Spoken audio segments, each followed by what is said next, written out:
Hello guys, welcome back to my channel. कैसे आप सभी? उम्मीद है कि अच्छे होंगे। तो आज हम इस लेक्चर में फ्लूइड मैकेनिक्स का सेकंड चैप्टर आपके साथ डिस्कस करेंगे और इस लेक्चर में इस चैप्टर को मैं कंप्लीट कराऊंगा। उससे पहले मेरी आपसे रिक्वेस्ट है, अगर कोई एस्पिरेंट स्टूडेंट ऐसा है जो कि उत्तराखंड जेईई की प्रिपरेशन कर रहा हो, वो मेरे चैनल को लाइक, शेयर एंड सब्सक्राइब कर दे, ताकि जो भी मैं यहाँ पे लेक्चर अपलोड करूँ उसकी नोटिफिकेशन आपको टाइम टू टाइम मिलती रहे। मैं जो भी यहाँ पे पढ़ाऊंगा वो सिलेबस के अकॉर्डिंग पढ़ाऊंगा। तो अगर कोई एस्पिरेंट ऐसा है जो प्रिपरेशन कर रहा है तो मेरे चैनल को लाइक, शेयर एंड सब्सक्राइब कर दे, क्योंकि मैंने पहले भी आपको बता रखा है जो मैं यहाँ पे पढ़ाऊंगा उससे बाहर क्वेश्चन नहीं आएगा। मतलब जो कॉन्सेप्ट मैं आपके साथ यहाँ डिस्कस करूंगा उन्हीं कॉन्सेप्ट पे क्वेश्चन पूछे जाएंगे। अब थ्योरी की बात करो चाहे न्यूमेरिकल की बात करो, क्योंकि सिलेबस से बाहर नहीं आएगा। अगर सिलेबस से बाहर आएगा तो सबके लिए नया क्वेश्चन होगा। तो अगर कोई एस्पिरेंट ऐसा है, स्टूडेंट ऐसा है जो चैनल पे फर्स्ट टाइम विजिट करा है, चैनल को लाइक, शेयर एंड सब्सक्राइब कर दे। तो आज हमारा चैप्टर, जो आज का जो हमारे पास चैप्टर है वो है fluid pressure and it's measurement. अब हमने फ्लूइड के बारे में जिक्र किया है पहले से। और मेजरमेंट, अब उसका मेजरमेंट मतलब प्रेशर का मेजरमेंट कैसे, fluid pressure and it's measurement, तो उसका मेजरमेंट कैसे करें। सबसे पहले इसमें एक टर्म आएगी प्रेशर। प्रेशर क्या होता है, जनरली हम डिफाइन करते हैं प्रेशर क्या होता है। अब external force per unit area, उसको ही प्रेशर कहते हैं, ठीक है। जैसे यहाँ पे भी represent normal force exerted by a fluid per unit area. Normal force exerted by a fluid per unit area को ही हम प्रेशर कहते हैं, हिंदी में इसको दाब कहते हैं। किसी भी सरफेस की भी किसी भी पृष्ठ के अभिलंबत लगने वाले बल को ही क्या बोलते हैं, प्रेशर कहते हैं। ये बात आपको ध्यान देनी है। प्रेशर क्या, अब प्रेशर कैसी क्वांटिटी है। प्रेशर हमारी है स्केलर क्वांटिटी। अब स्केलर क्वांटिटी क्या होती है, अदिश राशि जिसको हम बोलते हैं। Scalar quantity are those quantity in which only magnitude is required, जिसमें परिमाणी केवल रिक्वायर्ड, जिसमें दिशा की कोई आवश्यकता नहीं होती, ठीक है। अब आपको प्रेशर के बारे में मैंने डिस्कस कर दिया। प्रेशर के बारे में ज्यादा डिस्कस नहीं करेंगे, बस इतना ही आपको याद रखना कि गैस क्वांटिटी स्केलर क्वांटिटी है। यहाँ से क्वेश्चन जो भी पूछेगा जाएगा वो नीचे सारी चीज दिख, जो भी मैंने यहाँ पे मेंशन किया है वो हर एक क्वेश्चन बहुत ज्यादा इंपॉर्टेंट है। एग्जाम में किसी भी तरह से पूछा जा सकता है, बस आपको ये बात ध्यान देनी है। सॉरी। अब आप बताएंगे इतनी सारी यूनिट आपने क्यों लिखी है। मैंने यूनिट इसलिए लिखी है, हो सकता है न्यूमेरिकल में कभी आपको मेगा पास्कल दे दे, आपको कभी गीगा पास्कल दे दे, आपको कभी बाहर दे दे। अगर आपको इसके बारे में पता नहीं होगा तो आप कैसे मतलब क्वेश्चन का आंसर से निकाल सकते हैं। डायमेंशन बहुत ज्यादा इंपॉर्टेंट है, यूनिट जो है वो बहुत ज्यादा इंपॉर्टेंट है। अगर आपको यूनिट के बारे में सही से नॉलेज है तो मतलब क्वेश्चन में जो भी ऑप्शन हो गए, या तो आपको दिया होगा मेगा पास्कल में, गीगा पास्कल में, बार में, 80 एटमॉस्फेयर प्रेशर में, कोई किसी में दिया होगा, आपको कोई भी प्रॉब्लम नहीं आएगी, ठीक है। अब आपको ध्यान देना है। इसको देखो, अगर हम यूनिट की बात करें तो यूनिट इसकी क्या होती है, न्यूटन पर मीटर स्क्वायर। किसी प्रेशर की यूनिट क्या होती है, न्यूटन पर मीटर स्क्वायर। इसको ही हम पास्कल कहते हैं, इसको क्या बोलते हैं, पास्कल। ये बात आपको ध्यान देनी है। अब किलोमीटर पर मीटर स्क्वायर, अब किलोमीटर पर मीटर स्क्वायर या इसको किलो पास्कल कहते हैं, क्यों, इसको मैंने किससे किया, डिवाइड कर दिया, 1000 से मैंने डिवाइड कर दिया तो ये आ गया। ये आपको ध्यान देना, कभी किलो न्यूटन पर मीटर स्क्वायर या किलो पास्कल में दिया होगा आपको। बस एक यूनिट आपको याद रखनी है यहाँ पे, कितनी, कौन सी वाली, ये वाली यूनिट याद रखनी। अब इसकी बात हो तो megapascal, megapascal equal to होता है न्यूटन पर एमएम स्क्वायर। अब आप बताएंगे ये कैसे आ गया न्यूटन पर एमएम स्क्वायर। मेगा का मतलब क्या होता है 10 की पावर 6, पास्कल का मतलब क्या होता है न्यूटन पर मीटर स्क्वायर। न्यूटन पर मीटर स्क्वायर को एमएम में बदलते, एक मीटर में कितने एमएम होते, 1000 एमएम। तो 10 की पावर 6 से डिवाइड कर दो, 10 की पावर 6 से 10 की पावर 6 कट जाएगा तो ये वाला आएगा। तो यानी कि हम बता सकते हैं 1 मेगा पास्कल इक्वल टू कितना होता है, 1 न्यूटन पर एमएम स्क्वायर। अब आगे gigapascal, 1 gigapascal equal to कितना होता है, 1 गीगा पास्कल इक्वल टू 10 की पावर 9 पास्कल, ठीक है। 10 की पावर 9 पास्कल। अब 10 की पावर 9 पास्कल का मतलब क्या होता है, पास्कल का मतलब क्या होता है न्यूटन पर मीटर स्क्वायर। न्यूटन पर मीटर स्क्वायर इक्वल टू क्या आएगा, 10 की पावर 3 मेगा पास्कल। हमने अभी तक आपके साथ डिस्कस किया था कि मेगा पास्कल इक्वल टू क्या होता है न्यूटन पर एमएम स्क्वायर। तो ये हो गया न्यूटन पर एमएम स्क्वायर। आप बताएंगे 10 की पावर 3 कैसे आया। अरे इसको मैंने क्या कर दिया, मेगा में बदलने के लिए, क्या न्यूटन पर मीटर स्क्वायर को मैंने मेगा में बदल के लेने के लिए कितने से डिवाइड कर दिया था, मैंने डिवाइड कर दिया 10 की पावर 6 से। ओके, तो ये हो गया 10 की पावर 3 न्यूटन पर एमएम स्क्वायर। इसका मतलब आप बता सकते हैं, अगर कभी भी यूनिट गीगा पास्कल में आ गई तो 1 गीगा पास्कल इक्वल टू कितना होता है 10 की पावर 3 न्यूटन पर एमएम स्क्वायर, या बोल सकते हैं मेगा पास्कल। ये आपको ध्यान, इस तरह से यूनिट पूछे जा सकते हैं। 1 बार इक्वल टू कितना होता है, 1 बार इक्वल टू होता है 10 की पावर 5 न्यूटन पर मीटर स्क्वायर, या 10 की पावर 5 पास्कल। ये आपको याद रखनी है। इक्वल टू, अगर मैं इसको मेगा पास्कल में बदलूं तो क्या करूंगा, आप बताएंगे, कुछ मत करो, नीचे क्या करो 10 की पावर 6 से डिवाइड कर दो तो मेगा में आएगा, 0.1 बच जाएगा, ये आ गया megapascal. 1 bar equal to 10 की पावर 5 न्यूटन पर metre square, 1 bar equal to 10 की power 5 pascal, 1 bar equal to 0.1 megapascal, 1 bar equal to 0.1 newton पर एमएम। ये आपको ध्यान रखना। अब जो यहाँ पे मैं बताने जा रहा हूँ 1 atm इक्वल टू क्या होता है, ये बहुत ज्यादा इंपॉर्टेंट है, इस चैप्टर में हर जगह ये काम आएगा। ऐसा क्वेश्चन नहीं होगा जिसमें कोई एब्सोल्यूट प्रेशर प्रेशर फाइंड करना हो कि इसका यूज नहीं आएगा। तो आपको ये वैल्यू पहले से याद रखनी, कितनी होती है, 101325 पास्कल है। 101325 pascal, 1 ATM equal to 101325 pascal होता है। 101.325 किलो पास्कल हमने क्या किया, 1000 से डिवाइड कर दिया। तो ये वैल्यू आपको याद रखनी है। अगर इसी चीज को मैं बार में कन्वर्ट कर तो क्या करूंगा, तो आप बताएंगे, सिंपल सी बात है, आपने अभी तक बताया एक 1 बार इक्वल टू क्या होता है, 10 की पावर 5 न्यूटन पर मीटर स्क्वायर। तो इस केस में आपने क्या करना है, 10 की पावर 5 से डिवाइड कर देना है। तो 10 की पावर 5 से जब आप डिवाइड कर देंगे तो क्या आएगा, 1.01325 बार। सॉरी, अभी कहीं कहीं हम अप्रोक्स वैल्यूज की इतनी भी ले लेते हैं बार, तो आपको इसमें कंफ्यूज नहीं होना इस तरह से। अब इसके बाद है, अब हाँ, अब एक यूनिट होती है इसकी। अब ये एमकेएस पद्धति में भी तो मैंने बताया नहीं, एमकेएस पद्धति में होती है हमारे पास यूनिट किलोग्राम, किलोग्राम फोर्स पर मीटर स्क्वायर। ये आपको ध्यान देना, किलोग्राम फोर्स पर मीटर स्क्वायर, यहाँ मैंने मेंशन नहीं किया है।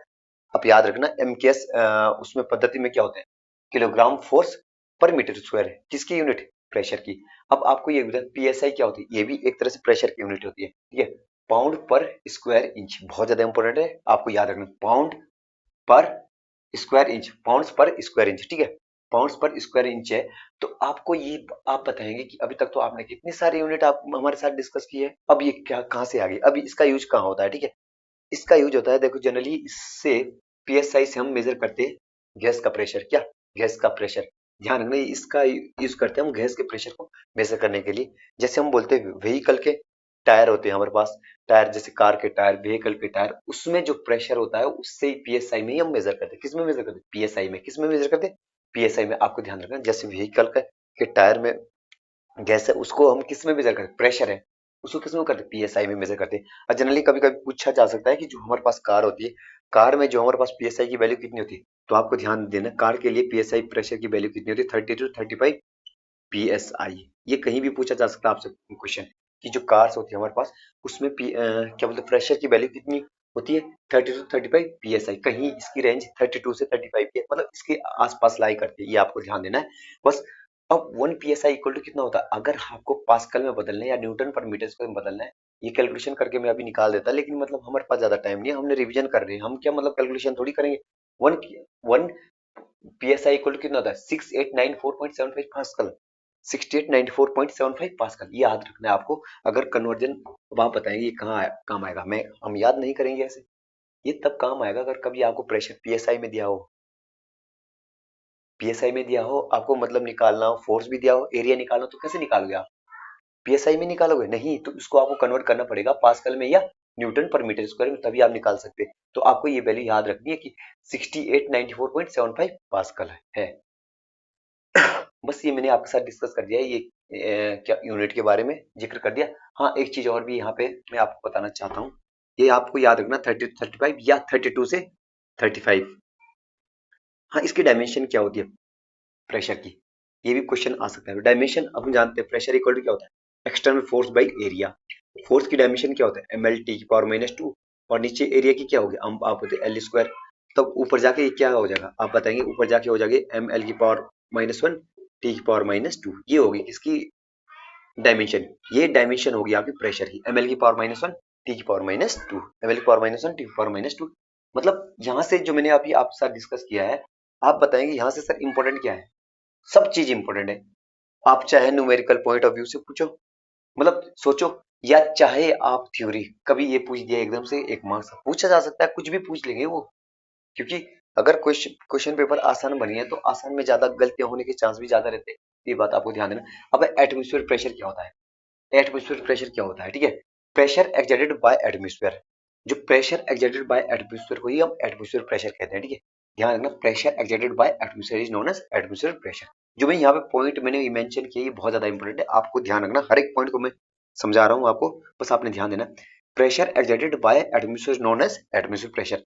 अब atmosphere pressure at mean sea level is called, हाँ, जो atmosphere pressure mean sea level पे होगा, आपको ये ध्यान देना, स्टैंडर्ड एटमॉस्फेयर प्रेशर उसको हम कहेंगे, किसको, जो pressure at mean sea level हमने मेजर किया है उसको बोलेंगे स्टैंडर्ड एटमॉस्फेयर प्रेशर। ये बात आपको ध्यान देना, कभी कभी ये क्वेश्चन पूछा जाता है, what is the difference between standard atmosphere pressure and local atmosphere pressure. Question में भी आ रखा, एक 1 मार्क्स सवाल एसएससी जेई में भी इस तरह के क्वेश्चन पूछे जाते हैं, मतलब पूछे हुए हैं कि मतलब जो हम मीन सी लेवल पे प्रेशर को मेजर करते हैं उस प्रेशर को हम क्या कहते हैं, उसको कहते हैं हम स्टैंडर्ड एटमॉस्फेरिक प्रेशर। अब value of mean sea level ATM, अब मीन सी लेवल पर स्टैंडर्ड एटमॉस्फेरिक प्रेशर की वैल्यू कितनी होती है, तो आप बोलेंगे 101.325 किलो पास्कल। आप खुद बताइएगा, वन इसका इसका जिक्र हर जगह हो रहा है, देखो अभी यही स्टार्ट हो गया, यहाँ पे भी हो गया फिर से। आप इस चैप्टर में जो एटमॉस्फेयर 1 एटीएम इक्वल टू 1 क्या 1 एटीएम इक्वल टू 101.325 पास्कल, ये आपका हर जगह इसका यूज होगा, हर जगह इसका नाम आपको सुनने को देगा, अगर आप चाहे न्यूमेरिकल करना चाहे कोई मतलब थ्योरी पढ़ना, ये आएगा ही आएगा, क्योंकि इसके रेफरेंस में हम सारी चीज देखते हैं, ठीक है। सॉरी। अब देखो value at mean sea level, अब आपको value at mean sea level कितनी 101.325 kilopascal. Atmospheric pressure at other location is termed as a local atmospheric pressure. अगर हम प्रेशर कहीं दूसरे लोकेशन पर मेजर कर रहे हैं उस प्रेशर को बोलते हैं हम लोकल एटमॉस्फेरिक प्रेशर। क्या बताया मैंने, अगर हम मीन सी लेवल के अलावा दूसरी लोकेशन में पर प्रेशर मेजर कर रहे हैं उसको हम लोकल एटमॉस्फेरिक प्रेशर कहेंगे। ये बात आपको ध्यान देना है, ये है यहाँ पे, ये बहुत ज्यादा इंपॉर्टेंट है, ये क्वेश्चन भी बहुत बार बार पूछा जाता है, ठीक है। उस प्रेशर को हम क्या कहते हैं, ऐसे भी कोई पूछ लेता है, what is the difference between local atmospheric pressure and standard atmospheric pressure. Standard होता है जो मीन सी लेवल पे जो प्रेशर होता है उसको बोलते हैं एटमॉस्फेरिक प्रेशर, और लोकल एटमॉस्फेरिक प्रेशर होता है जो कि हम मीन सी लेवल के अलावा दूसरी लोकेशन में जो प्रेशर हम मेजर करते हैं उसको ही क्या कहते हैं, लोकल एटमॉस्फेरिक प्रेशर। अब measure with the help of barometer, हम एटमॉस्फेरिक प्रेशर को किससे मेजर करते हैं, बैरोमीटर, ये है बैरोमीटर, ठीक। ये भी एक नंबर का ये क्वेश्चन पूछा जाता है कि मतलब जो लोकल एटमॉस्फेरिक प्रेशर मेजर करते हैं वो किससे करते हैं, बैरोमीटर से, क्योंकि इसमें हम बहुत सारे, अभी मैं आपके साथ सारे डिवाइस डिस्कस करूंगा कि मैनोमीटर पीजोमीटर हर चीज कहाँ कहाँ यूज है उसका और कैसे। बस आपने अभी ये ध्यान देना, जो हमारा एटमॉस्फेरिक प्रेशर मेजर करते हैं वो किससे करते हैं, बैरोमीटर से। अब प्रेशर हेड इन, और यहाँ से जो मैं आपके साथ अभी डिस्कस करूंगा जो ये pressure head in terms of water, H W equal to कितना होता है 10.3 मीटर। आप बताइए ये कहाँ से आ गया, यहाँ पे ये वैल्यू एग्जाम में 3-4 बार पूछ रखे कि देखो जो pressure head in terms of water कितना होता है 10.3, 11.2, 12.13, 13.6 ऑप्शन दिया इस तरह से दिया होता है तो आपको 10.3 याद रखना मीटर।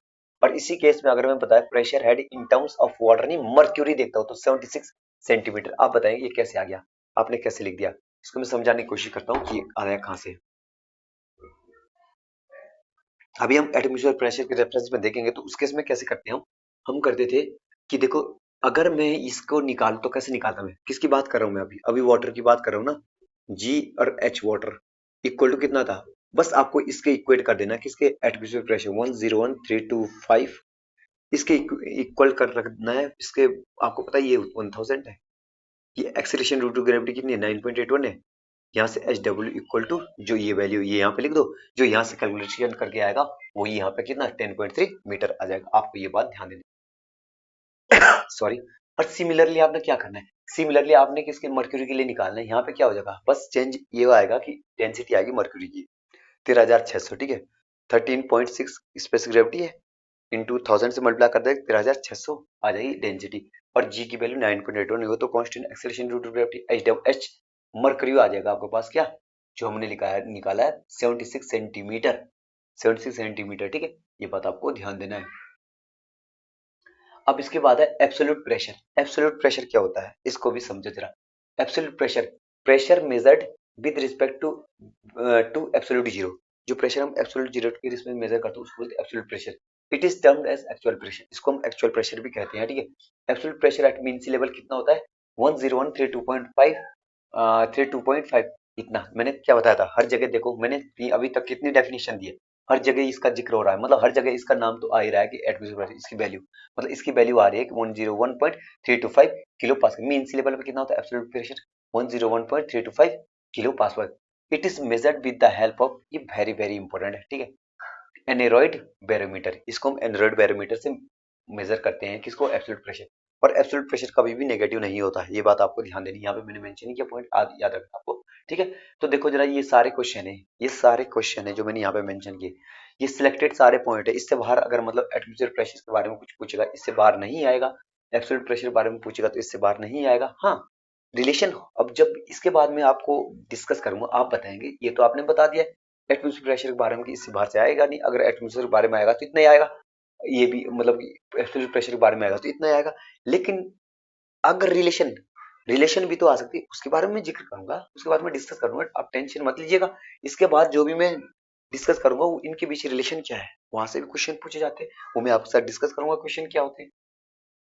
सॉरी, अब एब्सोल्यूट प्रेशर हो गया ना, हाँ इसके बारे में मैंने डिस्कस कर दिया था, एंड्रॉइड बैरोमीटर। अब गेज प्रेशर, गेज प्रेशर क्या था, एब्सोल्यूट प्रेशर के बारे में मैंने डिस्कस किया था, एब्सोल्यूट प्रेशर जीरो नहीं हो सकता, okay sorry absolute pressure negative नहीं हो सकता, ठीक है, एब्सोल्यूट प्रेशर नेगेटिव नहीं हो सकता, ठीक है, आपको ये बात ध्यान में। अब गेज प्रेशर क्या होता है, it is measured with respect to the local atmospheric pressure, ये याद रखना ये एक लाइन, ठीक है, जो प्रेशर हम local with respect to local atmospheric pressure, ठीक है, जो प्रेशर हम लोकल एटमॉस्फेरिक प्रेशर के रिस्पेक्ट में मेजर करते हैं उसको बोलते हैं gauge pressure, okay. It may be positive और नेगेटिव, ये पॉजिटिव भी हो सकता है और नेगेटिव हो सकता है, पता नहीं कितनी बार आ रहा है ये क्वेश्चन, ठीक है, ये पॉजिटिव हो सकता है नेगेटिव हो सकता है। गेज प्रेशर के बारे में पूछेंगे तो इससे बाहर नहीं आएगा कोई, देखो कितने पॉइंट है।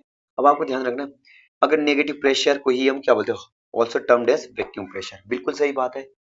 अगर पॉजिटिव प्रेशर होगा उसको बोलते हैं gauge pressure, gauge pressure can be termed as a pressure above local atmospheric pressure, बिल्कुल सही बात है, ये अभी बताऊंगा मैं, अभी जब आपको डायग्रामेटिकली रिप्रेजेंट करूंगा कि gauge pressure, atmospheric pressure and absolute pressure क्या है, मतलब इनके बीच रिलेशन तब बताऊंगा मैं, तब आपको समझ में आएगा। बस आप अभी याद रखो क्या बताया मैंने, जो गेज प्रेशर है can be termed as pressure above local atmospheric pressure and vacuum pressure may be termed as a pressure below local atmospheric pressure. इसका बोलने का मतलब है कि लोकल, अगर रेफरेंस हमने लोकल एटमॉस्फेरिक प्रेशर लिया है, लोकल एटमॉस्फेरिक प्रेशर से ऊपर की बात जो करें तो क्या होगा गेज प्रेशर, अगर नीचे की बात करें बिलो की बात करें तो क्या होगा वैक्यूम प्रेशर, ये बात आपको ध्यान देना।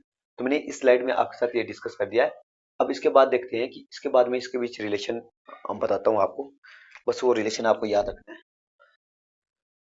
सॉरी, ये बहुत ज्यादा इंपॉर्टेंट है जो मैंने आपके साथ डिस्कस किया है, बस ये आपको आना चाहिए और कोई भी जरूरत नहीं इसके अलावा। अब इस इनके बीच में रिलेशन बताता हूँ आपको क्या रिलेशन है, क्योंकि हम रिवीजन कर रहे हैं, अगर डिस्कस करना होता है, अगर मतलब रिवीजन क्लास ना होती तो 3-4 घंटे इसमें लग जाते हैं इंट्रोडक्शन में प्रेशर को डिफाइन करने बस, लेकिन हमने रिवीजन करना है तो जल्दी जल्दी फिनिश करते हैं हम अपने इस चैप्टर को। अब रिलेशन किस किस के बीच बताया मैंने, absolute pressure, atmospheric pressure and gauge pressure.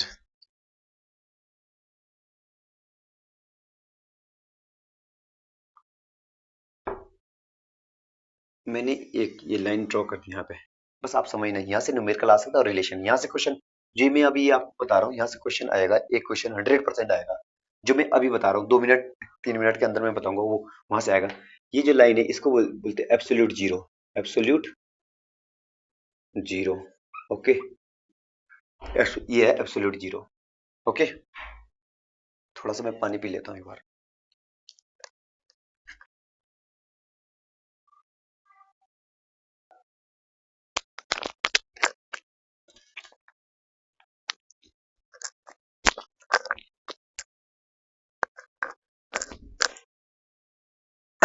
Sorry, क्या डिस्कस कर रहे थे हम, हाँ रिलेशन, ये एब्सोल्यूट जीरो प्रेशर लेवल, क्या प्रेशर लेवल, ओके।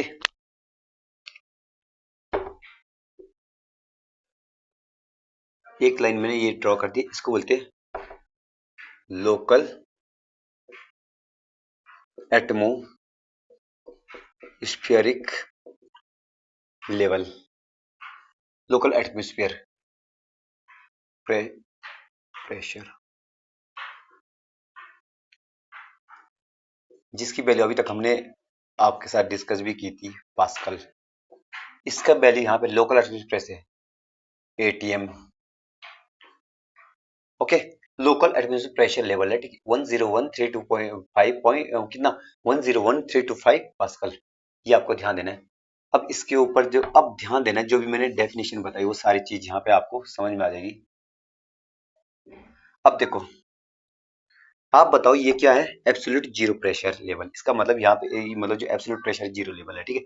इसके अगर मैं इसकी बात करूं कि ये क्या है इतना, अब ये लाइन इस लाइन को टच करी, कौन सी लाइन है ये है लोकल एटमॉस्फेयर प्रेशर लेवल, ठीक है। लोकल एटमॉस्फेयर प्रेशर है ये, इस तरह से। तो आपको मैं बता रहा हूँ कि जो यहाँ से यहाँ तक का जो प्रेशर है इसको बोलते हैं पी ए टी एम, क्या पी ए टी एम मतलब पी एटमॉस्फेयर प्रेशर, ओके। अब अभी तक मैंने जब गेज प्रेशर की बात की थी, जब मैंने डिस्कस किया था कि जो लोकल एटमॉस्फेयर प्रेशर से ऊपर है जो प्रेशर है उसको बोलते हैं गेज प्रेशर। तो ये इससे ऊपर जो गेज प्रेशर जो मैंने अभी डेफिनेशन आपके साथ डिस्कस की थी, इसको बोलेंगे पी गेज। ये पी गेज है। आपको ध्यान रखना इससे ऊपर गेज प्रेशर, ये गेज प्रेशर है, मैं बता रहा हूँ, मतलब मैं लिख रहा तो ज्यादा टाइम लग जाएगा। ये क्या है, गेज। इससे ऊपर क्या है, गेज, जो कि जिसको हमने अभी तक बोला था पॉजिटिव और नेगेटिव। अब इससे तक हमने आपके साथ डिस्कस किया था, मतलब जो गेज प्रेशर है वो पॉजिटिव भी हो सकता है और नेगेटिव होगा। पॉजिटिव गेज प्रेशर क्या होगा, जो एटमॉस्फेयर लेवल से क्या होगा ऊपर। नेगेटिव गेज क्या होगा, जो एटमॉस्फेयर प्रेशर से नीचे होगा। आपको ये बात ध्यान देनी। अब यहाँ पे कोई एक पॉइंट मैं आपको यहाँ पे दिखाता हूँ। अगर कभी ऐसा हुआ कि हमारे पास जो प्रेशर आ गया वो नेगेटिव आ गया, गेज प्रेशर नेगेटिव आ गया, तो क्या करेंगे। तो आप बताएंगे, अभी तक आपने कुछ बताया था कि देखो अगर नेगेटिव आएगा तो क्या नीचे दिखा देंगे। तो जो ये वाला यहाँ से ऊपर से ये वाला जो प्रेशर होगा, ये यहाँ तक जो प्रेशर होगा ऊपर से, ये इसको बोलते पी गेज। ये सॉरी, इसको लिख देता हूँ पी गेज। और ये होगा पी वैक्यूम, ये हो गया वैक्यूम प्रेशर, ठीक है। ये यहाँ से यहाँ तक वैक्यूम प्रेशर हो गया, कौन सा, यहाँ से यहाँ तक वैक्यूम प्रेशर होगा। तो अब मैं आपसे बताता हूँ कि एब्सोल्यूट प्रेशर क्या होता है। एब्सोल्यूट प्रेशर मतलब टोटल प्रेशर कितना होगा यहाँ पे। तो अगर मैं पहली बात करूँ कि गेज प्रेशर, अगर मैं देखूँ पी एब्सोल्यूट हमारे पास जो है पी एब्सोल्यूट, ये जो सारी है सारा है, ये है पी एब्सोल्यूट, ये एब्सोल्यूट प्रेशर, ये टोटल जो है ये एब्सोल्यूट प्रेशर है। तो अगर पी एब्सोल्यूट की बात करूँ तो क्या क्या आएगा, तो आप बताएंगे P gauge plus P gauge plus था P ATM, P ATM, P gauge plus था पी एटीएम। ये आ गया relation between absolute pressure and gauge pressure. Absolute pressure and gauge pressure, atmospheric pressure. तो अगर एब्सोल्यूट प्रेशर निकालना हो तो ये क्वेश्चन पता नहीं, मुझे लगता है कि 10-12 बार आ चुका है एग्जाम में, एजेई में, कि रिलेशन बताओ absolute pressure, gauge pressure and atmospheric pressure में क्या होता है। तो एब्सोल्यूट प्रेशर इक्वल टू क्या होता है, गेज प्रेशर प्लस प्लस कौन सा, एटमॉस्फेरिक प्रेशर। यहाँ तक एटमॉस्फेरिक प्रेशर है ये, इस तरह से। अब जो ये वाला पॉइंट है ये हमारे पास वैक्यूम प्रेशर, ये वैक्यूम, और ये भी एब्सोल्यूट प्रेशर है, कौन सा, यहाँ से यहाँ तक का जो है ये भी एब्सोल्यूट प्रेशर है, ये आपको ध्यान देना है। अब अगर कभी अगर प्रेशर निगेटिव हुआ तो उस केस में क्या करेंगे, तो हम करें पी एब्सोल्यूट अगर निकालना हो तो उस केस में आएगा पी एटीएम, ब्लैक से लिखना पड़ेगा, पी एटीएम, पी एब्सोल्यूट अगर यहां से निकालना है तो आप बोलेंगे पी एटीएम कर दो माइनस एट, यहां तक आना है, मैंने एब्सोल्यूट निकालना है तो क्या हो जाएगा, आप बोले पी वैक्यूम, तो पी वैक्यूम, ये आ गया रिलेशन, इस तरह से। अब आपको क्या ध्यान मतलब क्या करना है, आपको कुछ नहीं करना। अगर माना कि कभी प्रेशर अगर आपने जो कैलकुलेट किया गेज प्रेशर, अगर वो पॉजिटिव आया तो वैल्यू यहाँ पुट करनी है इस वाले में। अगर निगेटिव आया, मतलब निगेटिव आया तो साइन निगेटिव नहीं रखना आपने, पॉजिटिव रखना। तो यहाँ पे आएगा ये वाला माइनस, पहले ऑलरेडी ले लिया मैंने, क्योंकि मैंने ऑलरेडी ले लिया। आपका हर एक क्वेश्चन का आंसर यहाँ से निकल जाएगा क्या। अगर माना गेज प्रेशर जो आपने निकाला है वो पॉजिटिव आया तब यहाँ रख दो, तब पॉजिटिव वैल्यू रखनी गेज प्रेशर की। अगर नेगेटिव आया तो साइन माइनस रख देना, यहाँ से साइन माइनस रखना गेज प्रेशर, तब ये आपका प्रेशर कितना है, एब्सोल्यूट प्रेशर यहाँ से निकल जाएगा। अगर डायरेक्टली अगर वैक्यूम प्रेशर आ गया, अगर वैक्यूम प्रेशर दे दिया उन्होंने कि जैसे 20 मेगा पास्कल है, मतलब उसके आगे लिख के दे दिया वैक्यूम प्रेशर, तो यहाँ पे मतलब क्या है रख दो डायरेक्टली। अगर माइनस दे रखा पहले से, तो माइनस दे रखा पहले से तो यहाँ पे रख दे सकते हैं आप, ठीक है। ये बात आपको ध्यान देनी है, क्योंकि यहाँ पे गलतियां होने के चांस रहते हैं, मतलब बहुत सारे स्टूडेंट गलतियां करते हैं। बस कुछ नहीं करना, पॉजिटिव है तो यहाँ पे, नेगेटिव है तो क्या, अगर वैक्यूम बोल दिया तो यहाँ पे डाल दो, वैक्यूम प्रेशर दे दिया आपको, वैक्यूम दिया होगा, एडमिसिव प्रेशर दिया होगा, तो आपने यहाँ पे रखना है एब्सोल्यूट प्रेशर को कैलकुलेट करने। तो ये मैंने आपके साथ डिस्कस किया है रिलेशन, ये बहुत बार आ रखा है कि जो रिलेशन है इसके बीच कौन कौन से रिलेशन होते हैं। फिर भी एक बार बता देता हूँ, एब्सोल्यूट प्रेशर क्या, इस केस में क्या होगा, ये प्लस ये प्लस ये, आपको ऐसे लिख देता हूँ मैं इसको, पी एटमॉस्फेरिक आगे लिख देता हूँ, फिर gauge P ATM plus P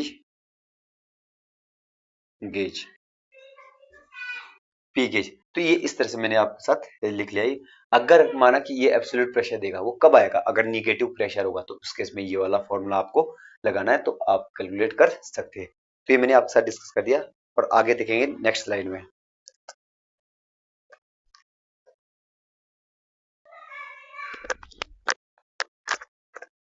देखते हैं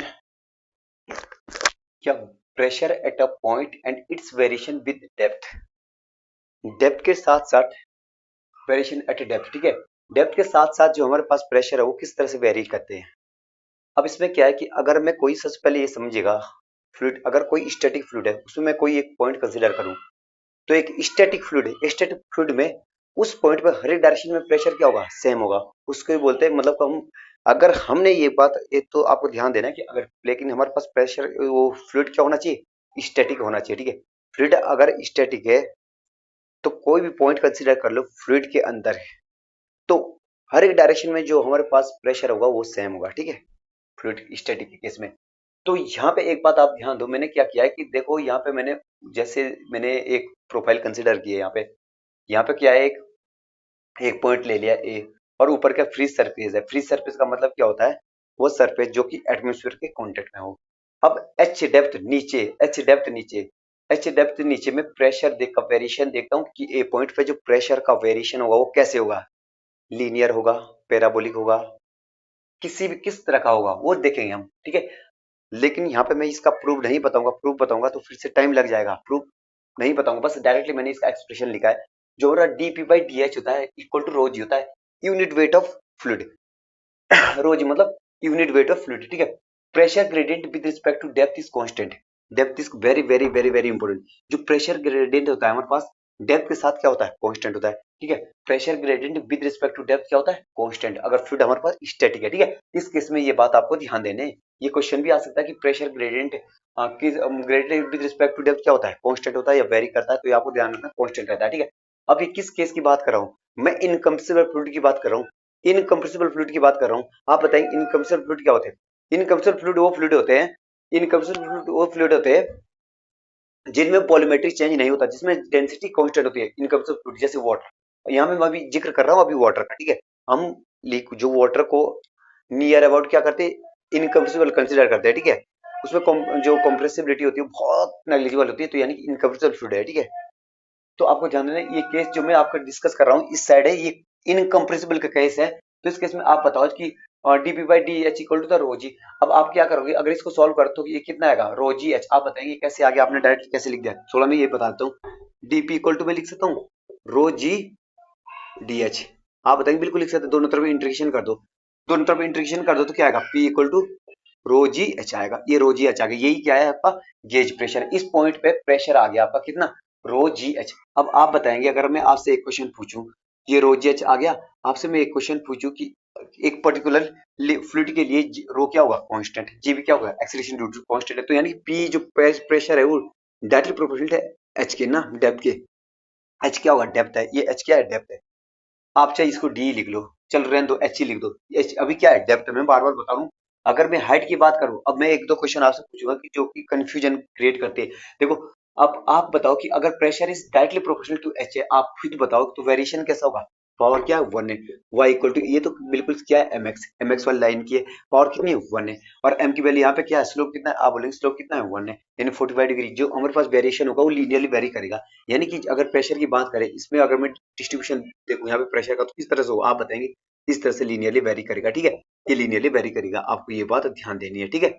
ये प्रेशर इस तरह से लीनियरली वेरी करेगा, किस केस में? इनकम्प्रेसिबल फ्लूइड के केस में। तो क्वेश्चन आ सकता है, in incompressible fluid the pressure variation is linear, linear, ठीक है। प्रेशर वेरिएशन क्या होता है? लीनियर। अब मैं आपसे दो क्वेश्चन पूछता हूँ, जैसे जैसे ध्यान रखना, मैं पूछ रहा हूँ सही से, आपने याद रखना जो मैं पूछूंगा, ये तो आपको आ गया होगा समझ में। अब क्या लिखूं, अभी मैं इसका डेटा यहाँ पे समझा रहा हूँ आपको, ठीक है। इससे नीचे जैसे जैसे हमारे पास डेप्थ बढ़ेगी, अगर डेप्थ अगर बढ़ेगी, डेप्थ अगर बढ़ेगी ना, अगर डेप्थ, सॉरी, अगर हमारे पास डेप्थ बढ़ेगी, ठीक है, डेप्थ बढ़ेगी तो प्रेशर क्या होगा, प्रेशर हो जाएगा हमारे पास इंक्रीज। प्रेशर क्या करेगा, इंक्रीज। कैसे इंक्रीज करेगा, लीनियरली इंक्रीज करेगा। अगर डेप्थ बढ़ेगी तो प्रेशर लीनियरली इंक्रीज करेगा। किस केस में, इनकम्प्रेसिबल फ्लूइड में। अगर हाइट बढ़ेगी तो क्या आएगा, अगर हाइट बढ़ी तो क्या होगा, हाइट बढ़ेगी तो आप बताइए प्रेशर क्या होगा, डिक्रीज करेगा लीनियरली, लीनियरली डिक्रीज। इस तरह के क्वेश्चन ये बहुत ज्यादा पूछे गए हैं।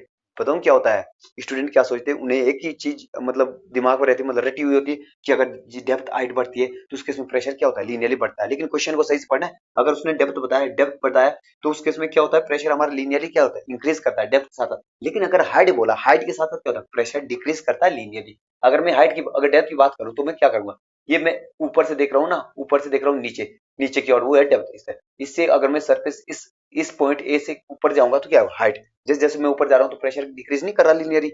हाँ आप बोलेंगे बिल्कुल। अगर मैं ऊपर से नीचे आऊंगा मतलब डेप्थ में, ज्यादा डेप्थ में जाऊंगा तो उस केस में क्या होगा, प्रेशर लीनियरली इंक्रीज कर रहा है। ये है वाटर के केस में, इनकम्प्रेसिबल फ्लूइड के केस में, जो मैंने अभी आपके साथ डिस्कस किया।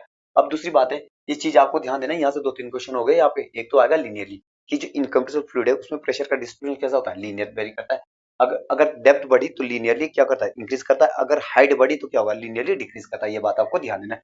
ये बहुत ज्यादा इंपॉर्टेंट। ये तो मैंने आपके साथ डिस्कस किया था। रो गेज प्रेशर आ गया, रो जी एच। और पी एब्सोल्यूट क्या होगा, आप बोलेंगे पी एटमोस्फेयर, ठीक है, प्लस जी आएगा। ये आपको ध्यान देना है। तो यहाँ pressure gradient with respect to horizontal is कितना होता है, जीरो, ठीक है। जो pressure gradient with respect to क्या होता है, हॉरिजॉन्टल इज जीरो। आपको ये बात ध्यान देनी है। प्रेशर का gradient with respect to horizontal is zero. ये क्वेश्चन भी आ जाएगा।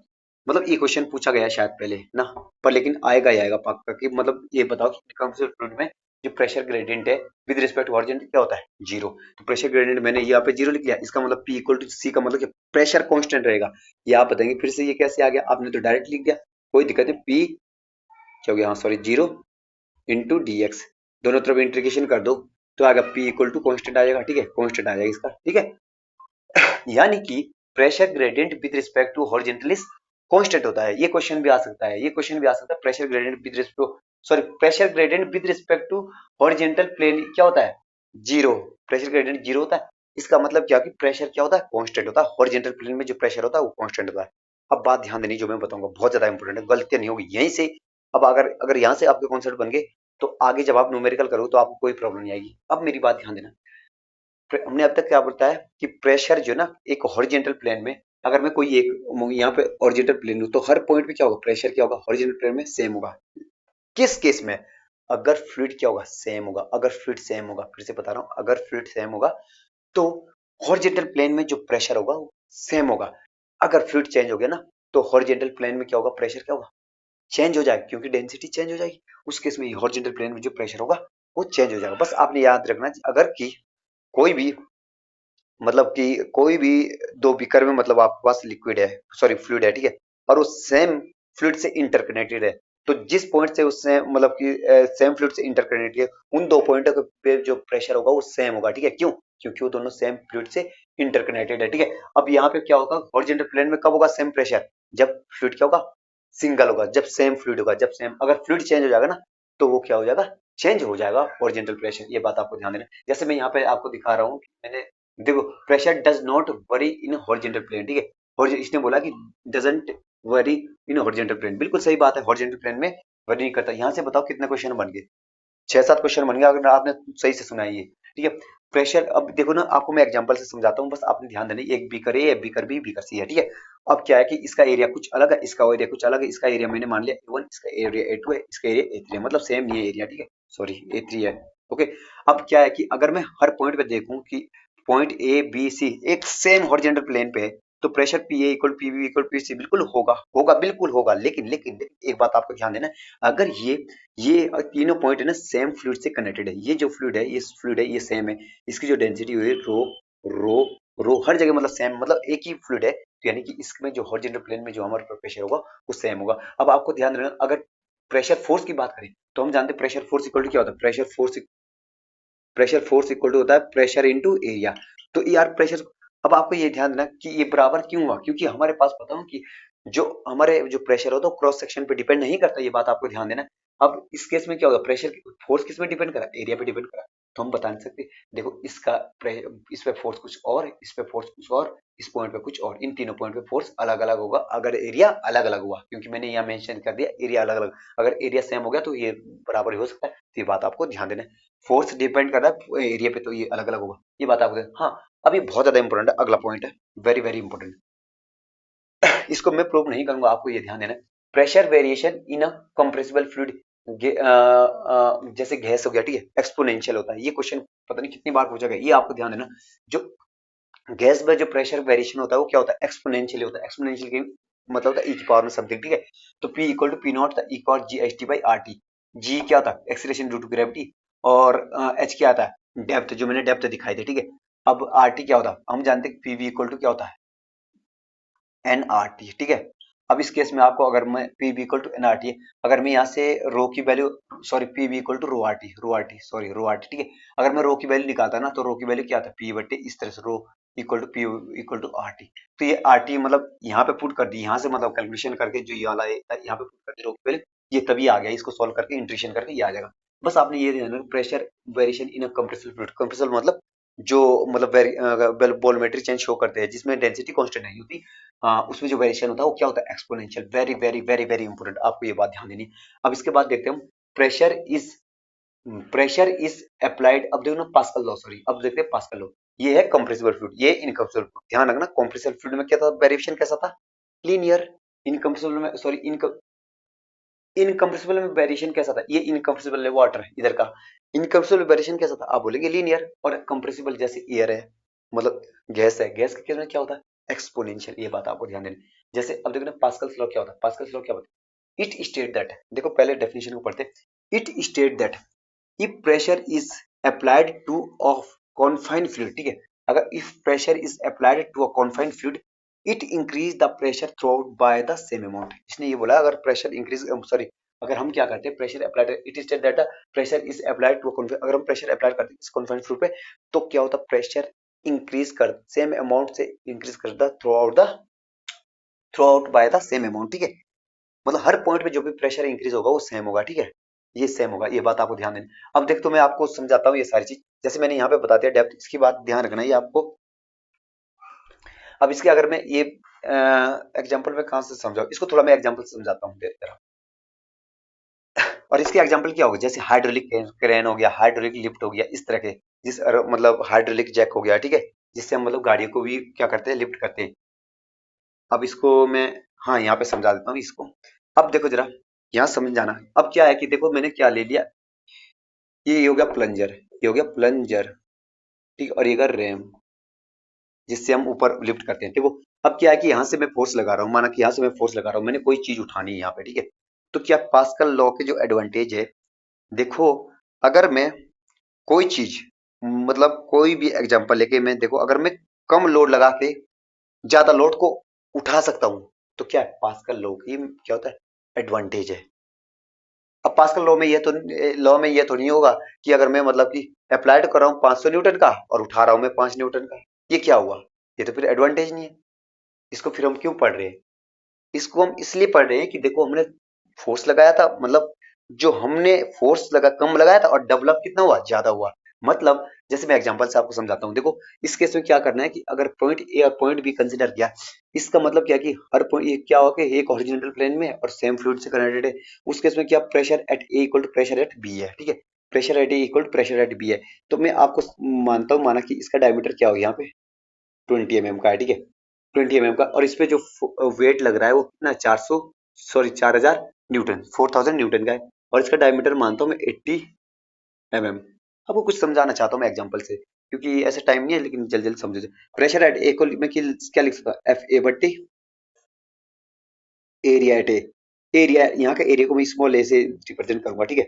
प्रेशर एट बी कितना होगा, प्रेशर एट बी आएगा आपका सॉरी ये आएगा प्रेशर एफ बी बटे एरिया कैपिटल ए लिखता हूँ मैं। अब इसको सॉल्व करते हैं जल्दी। अब एफ ए निकालता हूँ मैं, ठीक है, एफ ए निकालता हूँ मैंने, ये फोर्स लिफ्ट करना है, ये उठाना है मैंने, इसके थ्रू उठाना है, ये मैंने लिफ्ट करना है, ठीक है, ये मैंने लिफ्ट करना है। कैसे लिफ्ट करूँगा, कितना फोर्स मुझे अप्लाइड करना पड़ेगा, कितना यहाँ पे अप्लाइड करना पड़ेगा मुझे कि जो मैं इसको लिफ्ट करूँ, देखता हूँ मैं। अब कितना हो गया एफ ए, तो यहाँ एफ ए की भी कितना था 4000 बट्टा कितना आएगा ये पाई बाय 4, ये एग्जाम्पल ले लिया मैंने अपने हिसाब से, 80 का होल स्क्वायर इंटू एरिया तो पाई बाई 4 डी स्क्वायर होगा ना, क्रॉस सेक्शन क्या सर्कुलर।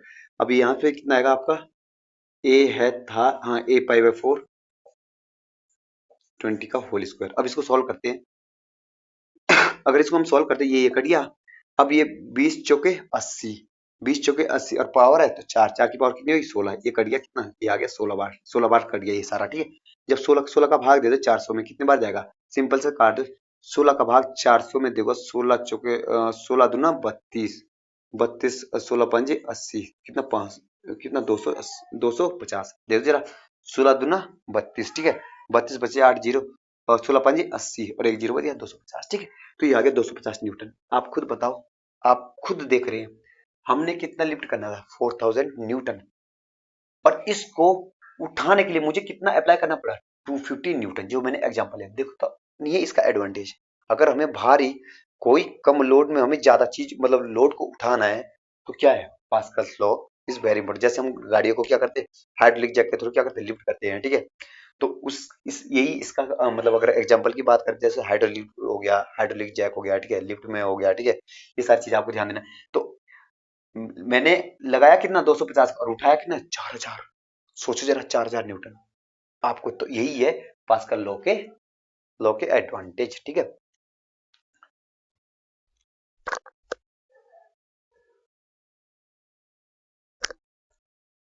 आपके सामने मैंने कुछ न्यूमेरिकल रखे हैं। जब तक मैंने आपके साथ कॉन्सेप्ट डिस्कस किए है उस पर 2-3 न्यूमेरिकल मैंने आपके साथ डिस्कस करने की कोशिश की है। देखो जरा, यहाँ पर सबसे पहले पहला क्वेश्चन है, what will be the absolute pressure of water at a depth of 9 metre from the free surface, जहां जी इक्वल टू दिया है 10 मीटर पर सेकंड स्क्वायर। ओके, अगर जी की वैल्यू ना दी होती तो 9.81 लेते हैं हम, ठीक है, लेकिन यहाँ पे पहले से दे दिया। तो हमने एब्सोल्यूट प्रेशर निकालना है। तो यार सबसे पहले बात बताओ, अपने दिमाग में ये सोचो, एब्सोल्यूट प्रेशर निकालने के लिए हमें क्या क्या चाहिए। आप बताएंगे कि यार कुछ हम एब्सोल्यूट प्रेशर, हमने कुछ ऐसा फॉर्मूला पढ़ा था, एब्सोल्यूट प्रेशर इक्वल टू क्या होता है। सबसे पहले जो भी चीज पूछी जाती है ना उसके बारे में थोड़ा सा सोचो कि क्या पूछा है हमें, एब्सोल्यूट प्रेशर पूछा ना, तो एब्सोल्यूट प्रेशर के बारे में सोचो जरा कि डायरेक्टली कुछ निकल सकता है, ऐसे तो नहीं निकलेगा, ऐसा तो कोई फॉर्मूला नहीं। तो हमें एक बात पता है कि एक फॉर्मूला है हमारे पास जो हम पढ़ते, P atmosphere pressure, P atmosphere pressure plus gauge pressure. तो गेज प्रेशर निकालना पड़ेगा, तो पहले गेज प्रेशर निकालते हैं हम यहाँ से। पहले हम कैलकुलेट करते हैं गेज प्रेशर, कैसे निकालेंगे, पी गेज रो जी एच, ठीक है, रो कितना है 1000 इंटू जी कितना आएगा आपका 9.10 आएगा, इंटू एच कितना आएगा आपका 9 मीटर आ गया। तो ये कितना आएगा आप बताओ जरा, ये आएगा आप 90 किलो न्यूटन पर मीटर स्क्वायर, पर किलो न्यूटन पर मीटर स्क्वायर में ही पूछ रहा है तो मैंने निकाल दिया क्या, गेज प्रेशर निकाला, गेज प्रेशर इस तरह से निकाल दिया। हो सकता था अगर माना कि यहाँ पे कोई भी स्टूडेंट ऐसा भी हो सकता था कि डायरेक्टली ये ऑप्शन, इस तरह का ऑप्शन अगर यहाँ 90 होता ना तो 90 भी लगा सकता था एकदम से, अगर मतलब एब्सोल्यूट प्रेशर के बारे में उन्होंने नहीं पढ़ा होता। सोचते कि हाँ, उन्हें केवल एक फॉर्मूला याद होता है रो जी एच करके ना, फिर लगा देते हैं हाँ आ गया मेरा बिल्कुल आंसर सही। लेकिन ऐसा नहीं करना। पी एब्सोल्यूट इक्वल टू क्या होता है हमारे पास, P absolute equal to P ATM plus P gauge. अब गेज तो हमने 90 निकाले, एटमॉस्फेयर प्रेशर कितना होता है, अब एटमॉस्फेयर प्रेशर को कितना होता है हमारे पास 1.101 प्लस, ये देखो ना वैल्यू याद होनी चाहिए आपको। अब ये 1101325 पास्कल होती है, लेकिन किलो न्यूटन मैंने डायरेक्टली बदल दिया। अब रोज कितना आएगा 90, तो इसके साथ जोड़ दो कितना आएगा, जब मैं 90 इसके साथ जोड़ दूंगा तो कितना आएगा 9191.325 किलो न्यूटन पर मीटर है। ऐसा ऑप्शन का हाँ, ये रहा यहाँ पे, यानी कि ये आंसर आपका सही है। कौन सा, C option is correct, C option सही है। तो आपको ऐसे मतलब यहाँ से आपको पता चलेगा किस तरह से क्वेश्चन। अगर मैं आपसे एक क्वेश्चन पूछूं, चल ठीक है, एक्स्ट्रा फैक्ट कि एक क्वेश्चन और मैं अपनी तरफ से बनाता हूँ यहाँ से, ये तो आपको पता चल गया कैसे आ गया। एक क्वेश्चन मैं बनाता हूँ आपको, इसी क्वेश्चन देखते हैं, depth of 9 metre from the free surface, G इतना दे दिया। अब देखो मैं कुछ क्वेश्चन बना रहा हूँ आपके साथ, अगर यहाँ पे इसके जगह पे कुछ और दिया होता, अगर डेप्थ पे वैक्यूम प्रेशर बोलता है कि वैक्यूम प्रेशर इतना है, ठीक है, अगर इसके जगह पे जो हमारे पास गेज प्रेशर है उसकी जगह पे वैक्यूम प्रेशर बोलता है कि वैक्यूम प्रेशर कितना है, वैक्यूम में दिया हुआ आपको 12 किलो न्यूटन पर मीटर स्क्वायर, लेकिन वैक्यूम लिखा है माइनस नहीं लिखा, तो आपने कौन सा लगाना है। तो आपको एक बात ध्यान देना है कि absolute pressure P absolute equal to क्या होता है, P absolute equal to P ATM minus P vacuum, तो पी एटीएम कितना होता है 101.325 माइनस कितना आएगा 12। तो इस तरह से आपको निकालना था, इसको माइनस करके जो भी आएगा आंसर आएगा। इस तरह से क्वेश्चन पूछा जा सकता है, ये बात आपको ध्यान देनी है। तो ये क्वेश्चन हमारा कंप्लीट हो चुका है। 101 कितना था यहाँ पर, कितना लिखा था मैंने, P absolute P atmospheric pressure minus कितना होता है वैक्यूम प्रेशर, वैक्यूम कितना होता है 12, 12 को माइनस करना 101.3 माइनस 12, तो आ जाता आंसर। तो ये क्वेश्चन मैंने बता दिया। अगला क्वेश्चन देखो, which of the following relation are correct, कौन सा रिलेशन करेक्ट है, तो आप बताओ। Absolute pressure equal to atmospheric pressure minus gauge pressure होता है, कभी नहीं, गेज प्रेशर नहीं होता। आपको डायग्राम भी पता होगा जो मैंने रिप्रेजेंट किया था डायग्राम में, किस तरह से, ये क्या बताया था, ये इससे ऊपर का होता है ये गेज, गेज प्रेशर, ओके, इसको बोलते हैं पी जी। अब इससे नीचे का ये जो यहाँ से यहाँ तक होता है पी पी एटीएम है, ये पी एटीएम। अभी मैंने अभी डिस्कस किया है, मतलब 10-12 मीटर पहले। अब ये क्या होगा, ये टोटल हो जाएगा, ये होता है हमारा पी एब्सोल्यूट, टोटल जो ये लाइन है ये पी एब्सोल्यूट। तभी तो पी एब्सोल्यूट इक्वल टू कितना आता है आपका, क्या क्या होगा ऐड करके आप बताएंगे, यहाँ और यहाँ का P ATM plus P gauge, आप बिल्कुल बताएंगे। अगर इस केस में अगर नेगेटिव होगा गेज प्रेशर, इसको बोलते हैं vacuum, P V vacuum pressure. इस केस में एब्सोल्यूट प्रेशर क्या होगा, यहाँ तक, ये होगी एब्सोल्यूट पी एब्सोल्यूट। अगर माना नेगेटिव होता तो इस केस में क्या होता, पी एब्सोल्यूट इक्वल टू क्या होता, आप बोलते P ATM minus P vacuum. तो ये आपको ध्यान देना है, इस तरह से पी वैक्यूम कैसे निकालते हैं हम, ये आपको मैंने मतलब बता दिया है। ये तो हो ही नहीं सकता, पी एब्सोल्यूट इक्वल टू, हाँ ये सही है, ये सही, ये ऑप्शन सही है। आगे देखते, आगे देखने की कोई जरूरत नहीं। एटमॉस्फेरिक प्रेशर इक्वल टू क्या होता है, और absolute pressure plus gauge pressure होता है, नहीं ये भी नहीं होता। हमारे पास एब्सोल्यूट प्रेशर इक्वल टू क्या होता है, P atmospheric pressure equal to हो जाता है P absolute minus gauge pressure होता, तभी सही था। पी गेज इक्वल टू ना, ये तो बिल्कुल गलत है। ये तो एक ही बात बोल दी, एक माइनस प्लस वाली बात बोल दी यहाँ पे ना, कि अगर हमारे पास ये नहीं है, ये भी गलत है, तो हमारे पास ऑप्शन क्या है, करेक्ट ये। अब अगला क्वेश्चन बहुत ज्यादा इंपॉर्टेंट है। अब इस तरह के क्वेश्चन ना, इस तरह क्वेश्चन पूछे तो नहीं जाते, अभी मतलब मैकेनिकल में पूछे जाते हैं इस तरह के, क्योंकि मशीन से रिलेटेड उनका काम ज्यादा रहता है। तो देखो यहाँ पे देखो जरा, क्वेश्चन पूछा गया है, ये आ सकता है। अगर ये आ गया तो मतलब सिविल में बहुत कम ही बच्चे हैं जो इसको कर पाएंगे। आसान तो है, इससे भी आसान है, लेकिन आपको थोड़ा सा कॉन्सेप्ट, अगर आपने पहले कभी कर रखे ऐसे क्वेश्चन तो पूछे, कोई प्रॉब्लम नहीं आएगी। लेकिन अगर नहीं किए तो आपको मैं बताता हूँ। इससे पहले मैं आपको एक चीज और बताना चाहता हूँ, एक क्वेश्चन और बताना चाहता हूँ इससे पहले, जो सबसे आसान होगा। जैसे कोई क्वेश्चन, चलो यही क्वेश्चन, इसी क्वेश्चन में डिस्कस कर देता हूँ मैं। क्या बोला है, find out absolute pressure PG one equal gauge pressure कितना है 10 बार, और पीजी2 कितना है, गेज प्रेशर कितना है 20 बार। अब हमारे पास एटमॉस्फेरिक प्रेशर 1.01 बार है, ठीक है। अब ये बात आपको ध्यान देना है। तो सबसे पहले जब मैं इसको सॉल्व करूंगा तो आपको एक चीज दिख रहा होगा, मतलब हम एक तो बोलते हैं एटमॉस्फेरिक प्रेशर, एक बोलते हैं गेज प्रेशर। अगर मैं इस वाले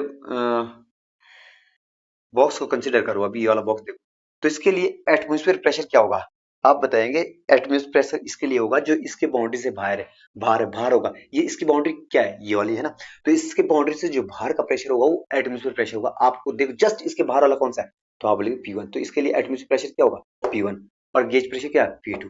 अगर मैं इसी केस में पूछूंगा आपको P1 का एटमॉस्फेरिक प्रेशर कितना होगा, तो आप बोलेंगे बाहर वाला प्रेशर, और अंदर का प्रेशर कितना होगा, सॉरी गेज प्रेशर कितना, Pg2 हो गया। तो इसको अगर मैं सॉल्व करूंगा, सबसे पहले मैं अगर मैं एब्सोल्यूट प्रेशर की बात करूं, पी एब्सोल्यूट प्रेशर की बात करूं, तो पी एब्सोल्यूट प्रेशर क्या होगा, पी एक तरह से एब्सोल्यूट प्रेशर है, तो आप बताएंगे। तो P absolute pressure equal to क्या होता है, पी एटमॉस्फेरिक प्रेशर, हमारे पास पता है ABS equal P ATM plus P gauge होता है, ठीक है।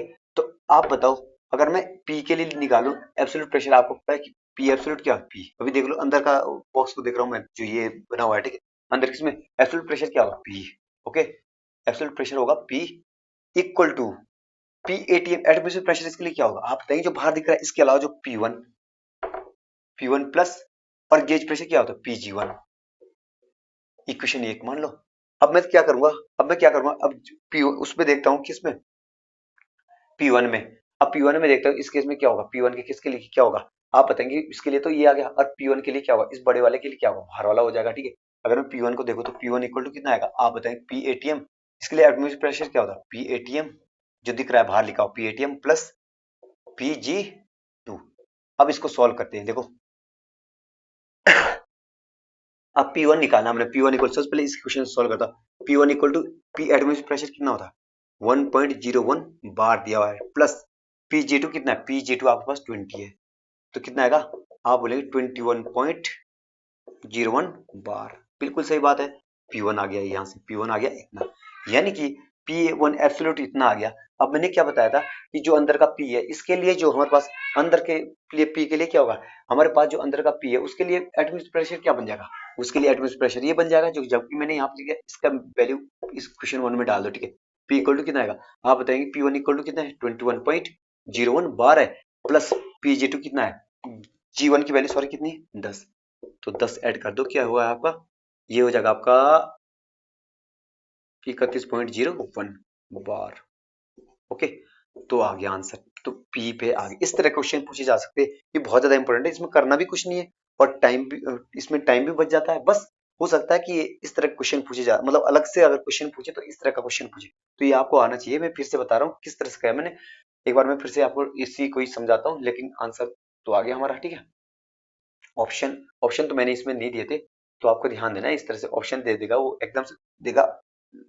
एक सिंपल सा क्वेश्चन मैं आपसे पूछता हूँ इससे, अगर ऑप्शन ऐसे दिए होते इसके कुछ, चल दूसरे क्वेश्चन में बताता हूँ मैं अभी आपको, एक सिंपल सा क्वेश्चन पूछता हूँ। ये तो मैंने बता दिया कि इसके लिए मतलब एनवायरनमेंट, अगर मैं एक बात बताऊं, अगर मैं इसके बाहर एक और बना दूं, इसके लिए बाहर में एक और बना दूं इस तरह से बॉक्स, एक मैं क्वेश्चन खुद बनाता हूँ, बस आपको ये आना चाहिए, समझ आना चाहिए। देखो जरा, मैं फिर से बताता हूँ क्या था, पहले पी को देखो अंदर का, जब पी को आपने अंदर का पी देखा तो क्या आएगा बाहर का इस तरह से, अब बाहर का इस तरह से बाहर का पी देखो, पी के लिए एटमॉस्फेयर क्या होगा P1, और P1 वाले के लिए एटमॉस्फेयर क्या होगा बाहर का, तो ये आपको ध्यान देना है। बस इक्वेशन आपको पता है, पी एब्सोल्यूट इक्वल टू क्या होता है, P atmosphere plus P gauge, ठीक है, इससे हमने निकाल दिया। अगर कल के दिन अब ऐसे हो जाए बहुत सारी चीज दे दे वो, ये पी है और यहाँ पे कितना है बाहर है P1 है, और फिर क्या है P2 है, फिर P3 है, इस तरह से P3 है, और बाहर दे दिया PATM, और इसको दे दिया, इसका गेज दे दिया आपका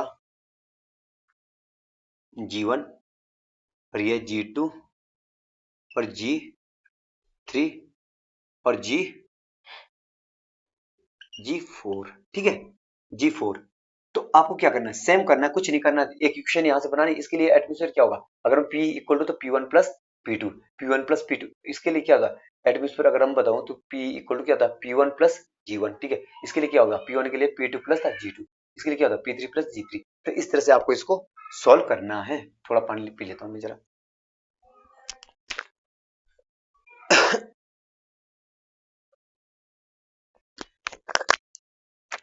चलिए देखते हैं, इसमें इसके आपके साथ डिस्कस कर रहा था, सबसे पहले इसको यहाँ से मिटा देता हूँ, इसको समझ, ये तो समझ में आ गया होगा आपको, अगर नहीं आया तो कोई दिक्कत नहीं, इसमें आ जाएगा फिर से। एक चीज मैं और बताऊंगा इसमें आपको, इसको थोड़ा मैं सही से बनाता हूँ, फिर आपको सही से समझाता हूँ इसको।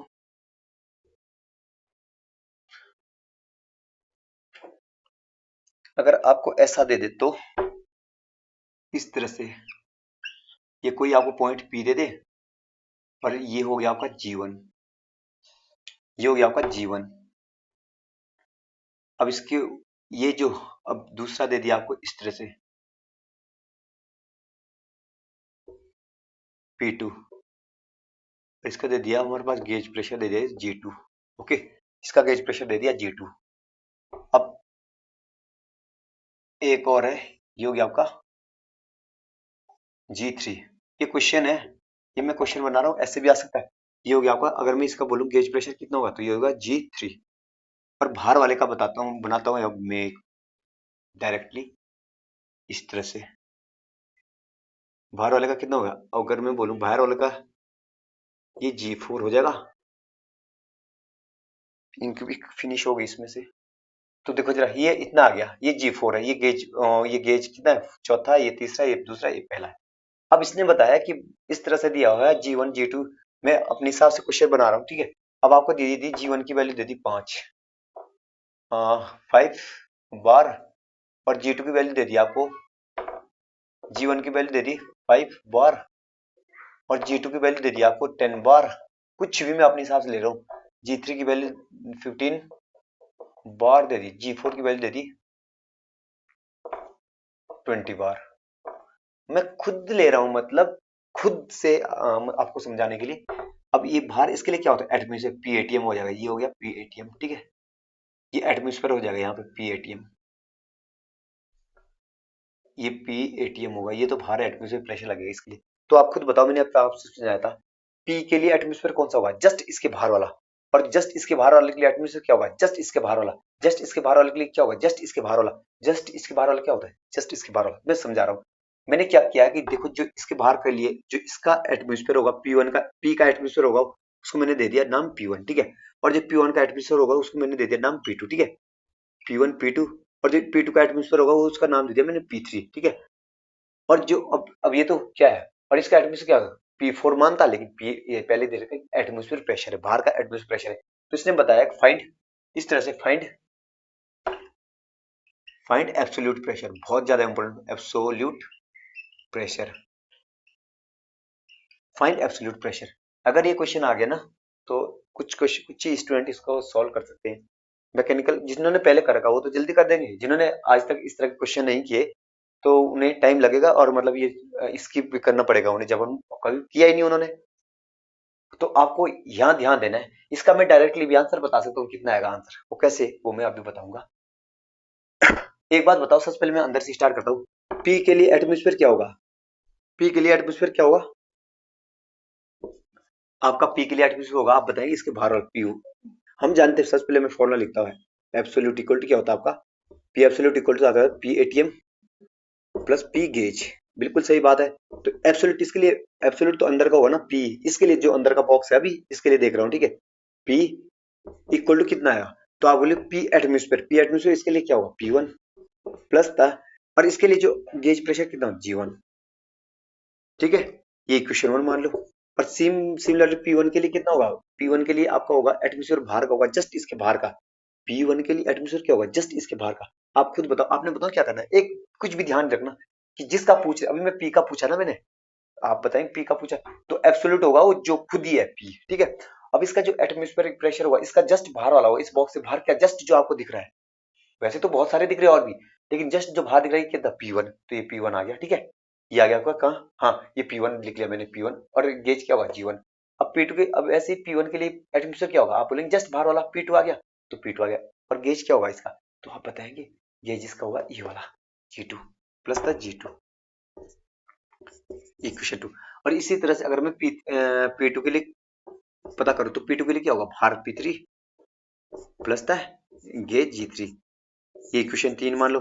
अब P4 क्या होगा, अब हमारे पास P4 है, P3 आ गया, हाँ P3 के लिए कितना आएगा, P3 के लिए आएगा P4, P4 तो है ही नहीं हमारे पास, PATM है, PATM plus G4 gauge 4, 4 equation है। और PATM की तो वैल्यू आपको पता है कितनी होती है, ATM। अब अगर बार में, तो बार में कितनी होती है हमारे पास, 1.01। जैसे हमारे पास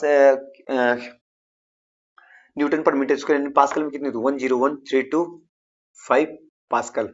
अगर इसको उसमें बदलना है, किसमें, हमें बार में बदलना है, कितना, 10⁵ से डिवाइड करना पड़ेगा। मैं तो आपको समझा रहा हूँ, अगर माना आपको कभी है तो 10⁵ से डिवाइड करो तो कितना आएगा, तो 1.01, यानी कि बाहर में हो जाएगी 1.01, अप्रोक्स 1.01। कोई नहीं, अब रख दो सारी वैल्यू, या ऐसे करो, इन इक्वेशन को जब मैं सॉल्व करूंगा तो मुझे ये पता चल रहा है कि जैसे P आ रहा है तो जस्ट उसके बाद का ले रहा P1 प्लस G1, और जस्ट इसके बाद वाला ले रहा। तो अगर मैं सारी इक्वेशन को ऐड करता हूँ तो क्या मिलता है मुझे, अगर मैं इक्वेशन 1 प्लस 2 प्लस 3 प्लस 4 कर दूं, 4 कर तो क्या मिलेगा मुझे, आप बताएंगे। अगर आप सबको ऐड करोगे तो मिल जाएगा P plus the P1 plus P2 plus P3 equal to कितना आएगा, इसको भी जोड़ देते, P1 plus G1, P2 plus the G2 plus P3 plus the G3 plus P4 plus the P4 तो है ही नहीं हमारे पास, PATM ही है, PATM,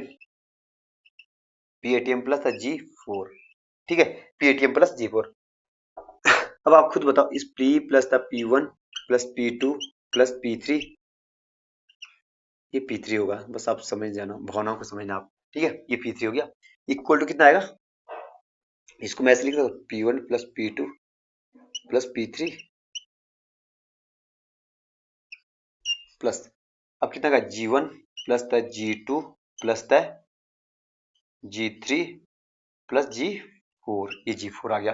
अब आप बताएंगे P से P खत्म, इससे ये खत्म, इससे ये खत्म, अब क्या बचा इसके G1 plus G2 plus G3 plus G4, G1 plus G2 plus G3 plus एक चीज और, हाँ PATM भी तो बचा है, PATM, इसमें ये PATM। आप बताओ तो P इक्वल टू कितना आएगा, G1 G2 G3 G4 कितना, 5 प्लस था 10 प्लस था 15 प्लस था 20 प्लस था इसको 1.01, तो कितना 5 और 10 15, 15 दूना 30 20 50 और 51.01 क्या बार आ गया।